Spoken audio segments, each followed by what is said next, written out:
अस्सलामुअलैकुम ma'am ngasi nongsasu sadokre aduga aina sida sigi phanek che kharani leiraga lon gi khalambane do ahan bada ama loluramina mathang loning bodo pogai aduna simasu kayam thunna lol hare phanek frame ahum gumba lol hare aduga tai makha tarak pasidi ai lon bangomdre ahat pusu hospital la purure aduna aduga mayam video se matek khara bakke mayam emina se khara yanjallage video se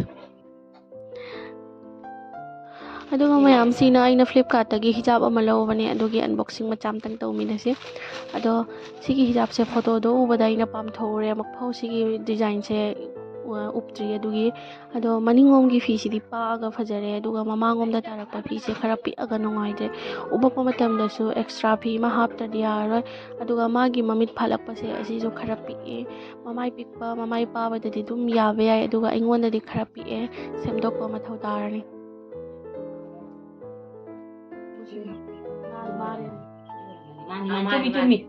Mari ko deh pala tuh itu. Ngami, coba dia dukung dulu.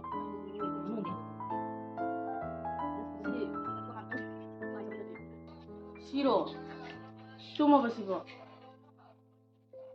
Mairu sih cuma bayang mo. Mam mangalan Natra.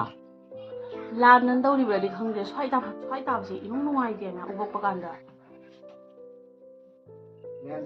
Yanda hajring badi shi katin hay matamda ang sa nga phalo ni Nang hayang nga phada lagi hay bro man ta sa sana. ay kum lagi Mayam ay gi pulay se. Pudi pulay do. Sige mami tarak pa si. So mo kaitang phat ka da buhay swai. Sige kumanda na mami te swai thing. Mami che ay gi na ay gi malap ko si. Si siem da dia ro swai pa phala. yung di phoso kai re mayam aduga maningom sidi nange hando ami maningom sidi phise pa aga phajare aduga mamangi sina phise kaji khak si matak ani khak yaw adai ama extra half ta dia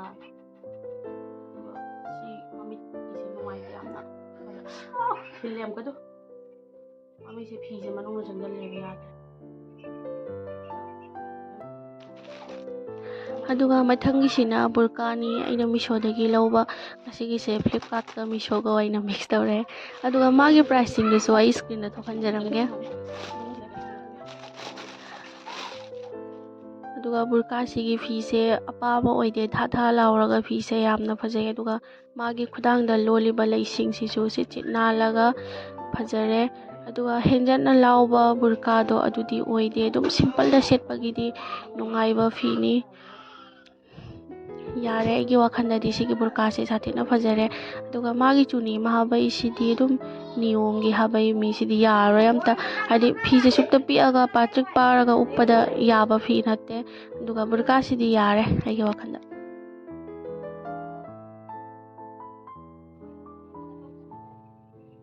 wala si sagan law bi hit da wis kana law bi wala do sum yare da ina law bi sumai akan sumai do kana yang ta khatan jadi da sina di amna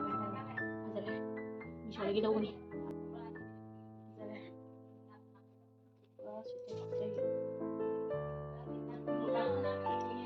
dai si dia dum dai ni na dum happy dai si ya hapa hadi pik train ye na mommy hai wa ram hang hai di Khoi ji at thau tin do. Wang do phatta ba lai ni ha. Khao cái tin được khai gai gì nga pha bai wa Adana top pala kana. Ibai je. Ibai sa. Thale ma le adun top pala chin. ôi mà bà tin cái suja maring ya ne to obla ni Ni to do khai do. to khara ko do ki dai to re bà tin là cái tàu này tàu mình tàu tàu oi sorok makhada ko macha ama le di do muna hoi chitpa chakhari na phawagi in halakke me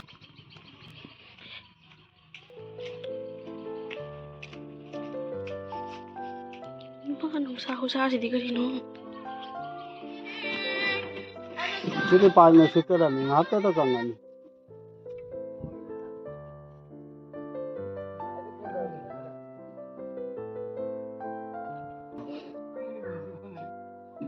Aku dulu ngasih sini saja.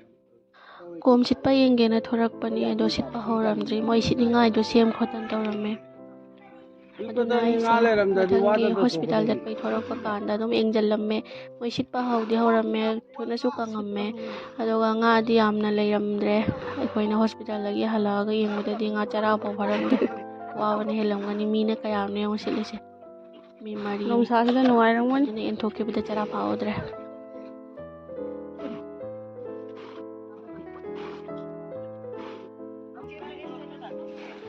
ꯍꯥꯏꯐꯦꯠꯇꯪ ꯌꯦꯡꯉꯝꯈꯤꯒꯦ ꯑꯩꯁꯨ doctor ꯆꯠꯄꯩ ꯊꯣꯛꯂꯛꯑꯦ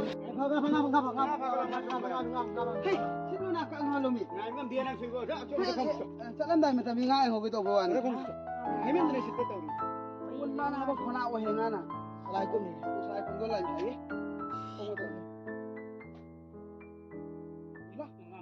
ꯅꯨꯡꯉꯥꯏꯕ ꯋꯜꯂ ꯅꯥꯕꯁꯤ ꯄꯣꯔꯣꯝꯅꯤꯕꯦ ꯏꯕꯥꯏ ꯅꯪ ꯉꯥꯃꯟꯗꯅ ꯃꯈꯣꯜ ꯊꯣꯛꯈꯤꯕꯁꯨ ꯌꯥꯏ ꯑꯆꯧꯕ ꯉꯥꯗꯤ ꯂꯩꯇ ꯃꯥꯜꯂꯦ ꯑꯗꯨꯒ ꯆꯞ ꯆꯥꯗꯣꯏ ꯃꯥꯜꯂꯦ ꯁꯤ ꯉꯥꯃꯩꯁꯦ ꯍꯥꯏꯔꯝꯗꯅ ꯏꯕꯥꯏꯒꯤ ꯊꯨꯕꯅ ꯑꯩꯈꯣꯏꯅ ꯄꯔꯕꯇꯁꯨ ꯑꯩꯗꯤ ꯃꯃꯥꯅꯤ ꯒꯥꯔꯤ ꯉꯥꯏ ꯍꯣꯁꯄꯤꯇꯥꯜ ꯆꯠꯄ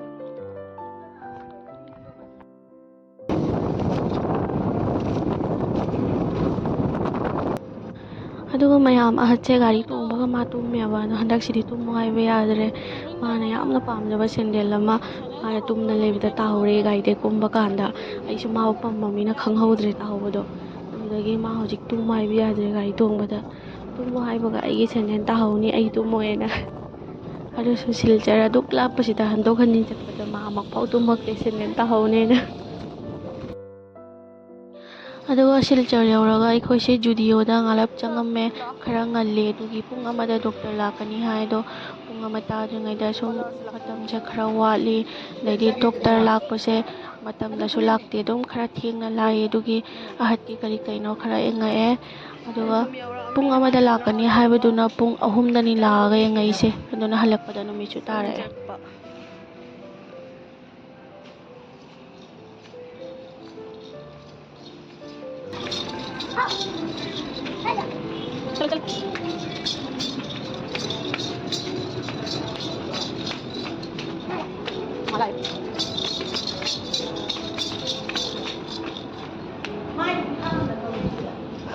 ꯂꯧꯒꯦ ꯁꯣꯝ ꯂꯥꯎ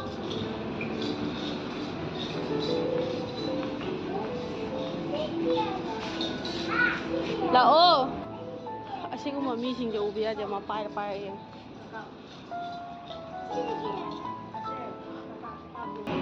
ꯍꯥ ꯃꯈꯥꯗ ꯃꯥꯗꯣ ꯀꯤꯖꯩꯁꯦ ꯀꯤꯖꯩ ꯆꯠꯀꯅꯨ ꯁꯤꯒꯤꯁꯦ ꯐꯖꯩ ꯈꯣꯡꯒ꯭ꯔꯥꯎꯒ ꯐꯨꯔꯤꯠꯀ ꯁꯦꯠ ꯁꯤꯒꯤꯁꯦ ꯐꯖꯩ ꯀꯂꯔꯁꯤꯁꯨ ꯌꯦꯡꯈꯤꯒꯦ ꯍꯥꯟꯅ ꯑꯗꯨꯒꯤ ꯃꯇꯨꯡꯗ ꯑꯗꯨ ꯌꯧꯔꯦ ꯍꯣꯁꯄꯤꯇꯥꯜꯁꯨ ꯌꯧꯔꯦ ꯁꯤ ꯉꯥꯁꯤ ꯀꯔꯤꯅꯣ ꯍꯣꯁꯄꯤꯇꯥꯜ ꯌꯧꯔꯦ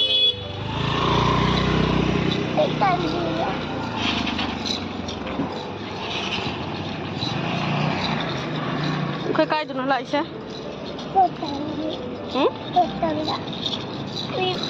जीवन ज्योतिदनी लाइसे हम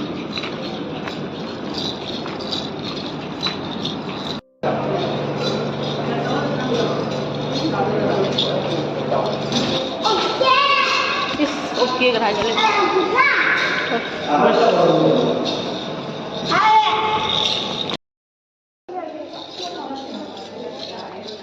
हॉस्पिटल लाइन नंग चानिंग बमई लोई लेरमेदन अहन चानिंग बमई हॉस्पिटल लाइन लोई लेरमे मा हजिक करमैन लाकनदौरिबो डॉक्टर से लाक्तरी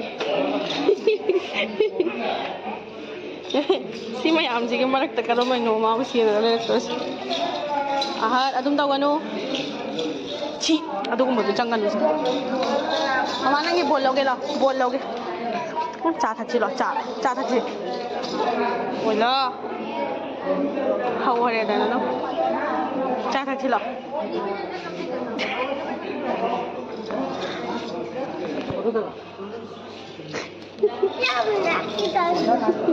ya bisa biade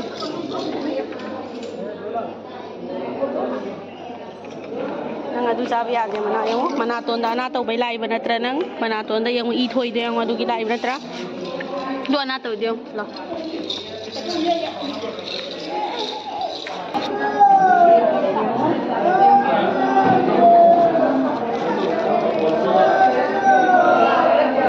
cream jani na lum na layer siya nga da.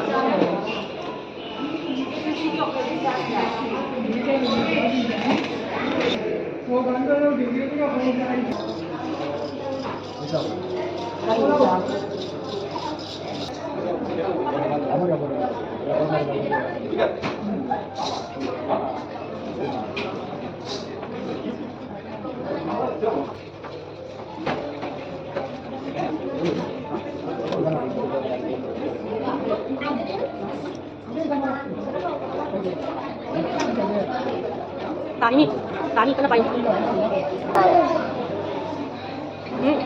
Silang sablo ka. Si ko ka jaga din eh. Dom nang tahan. Sila ki si chia chia. Ay. Kong lao ni manja. Ana tawra ka tu sabro. Kai de phadawri du ti. Yo. Haura.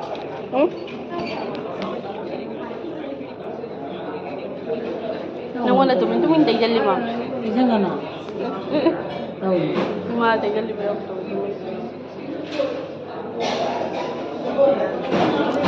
Aduga aikoise doctor yengaga thora'e aduga chak chabagi hotel da phami aduga mayam ahatki anawa se magi naton sidani magi naton se handak tha muk se dum phuri ma saurambadagi palaga dum leiba adudagi madi doctor gi hidak se chaw haiba yade ba aduna mi mari manga changaga nambada sumana ngamme dum othoi adugi aina homi dagi picharaga dum thamba homi gi hidak ordi madi harau harau chai badugi aduna numit nini se handak numit nini se hejana pala aga aidi manato je phunjallaga ahinga si tumdabi tawrakpa adudagi hospital la puraga lakpani aduna magi se nasal polyp saido oido ribra khangde manung sida apoma macha ama leiba hadi matum macha ama hak aina numdang mana tumningai da light kapaga yengubada urubani adu dongal baga khoi se hospital la purakpani adu hujik pat pakhot pase asigi hidak ti pirai de ma se lok so lai na hai du ki hidak so pirai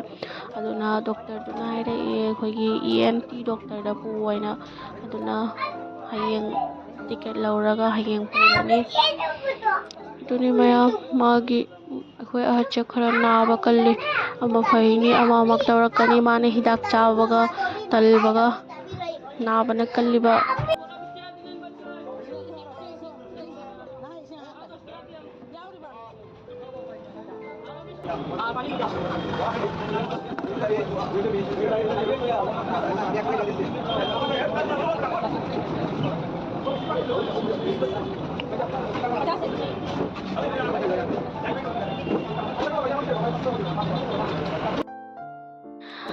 je tumning bagi ningai taw hore e masase nongthin ju tum hodra mina ma so ware aduga mayamna ahache khara thuna papa ina to biramo aduga video sisu matang asina loisinjerake